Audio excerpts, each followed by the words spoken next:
Mama Llama here. Today is a day section hike, number 7, I believe.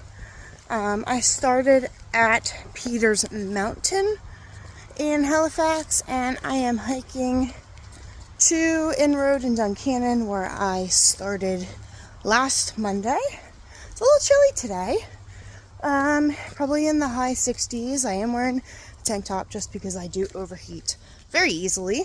But looking forward to today's hike. It is a shorter hike. I think it says around 9 miles. Again, far out has been wrong, but I did cross-check it with the AWOL guide today, and that also said 9 miles. So I'm curious to see how much I actually do.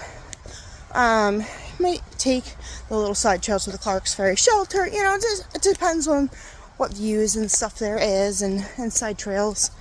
I am not wearing my big pack today. So after the 31 miles in 2 days that I did this past Friday and Saturday, I decided to go for a little easier day in terms of what I am carrying. So typically, even on my day hikes, I will carry my full 45 pound pack. Rucking, I guess that's what you call it, just to practice and get used to carrying that much weight, just for my future hikes and stuff. Today, probably only about 12 or 13 pounds I'm carrying. Ooh, at the most. Sorry, there's a cobweb. You know, I have my bladder, my extra liter just in case. I have my food, a hat, a little butane stove to heat up the water, bug spray, hand sanitizer, you know, just the basic stuff like that. So we will see how today goes. There supposedly are some really pretty views, and also some places where there are nasty cobwebs. That is not going to be fun. All right. Well, it's getting really rocky here, so I'm going to let go. Talk to you later. After the bug issues last Monday, I went and bought myself a bug net for my head. It's a little difficult to see through, but I figured gray would be better than black. Then I could probably see through gray better. So we'll see how this works. The gnats were starting, so I figured I'd cut them out before I get annoyed. So yeah, we'll see how it goes. Also, would think that this would keep the cobwebs out of my face as well. So that might be another extra added bonus. Alright, talk to you later. So on this part of the trail, it's pretty overgrown.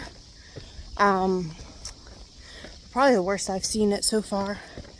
To the point where you can't even sometimes see where you're stepping.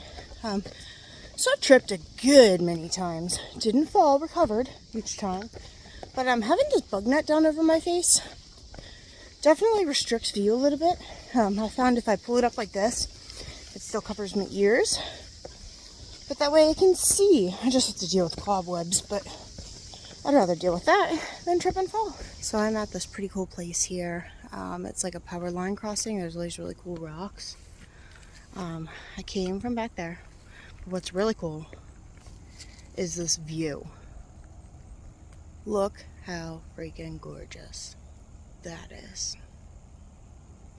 You can see the Juniata River and the Susquehanna River and where it meets together. So I bypassed Clark's Valley Shelter. I didn't stop for 2 reasons. One, I'm on a roll. I'm doing well today. I feel good today. I'm hydrated.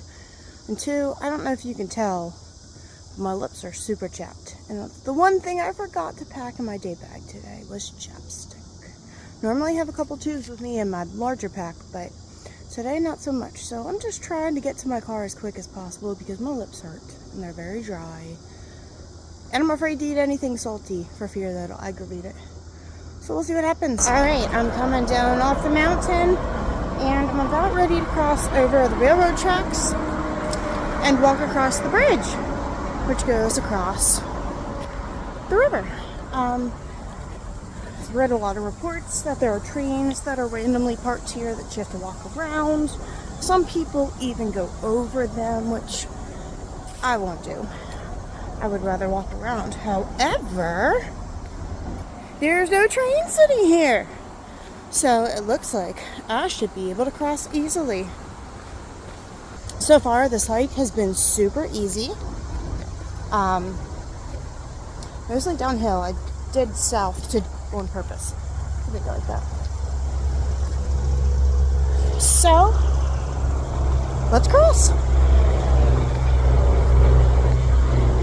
Stepping over the railroad tracks, none coming that way, none coming that way, and we're across.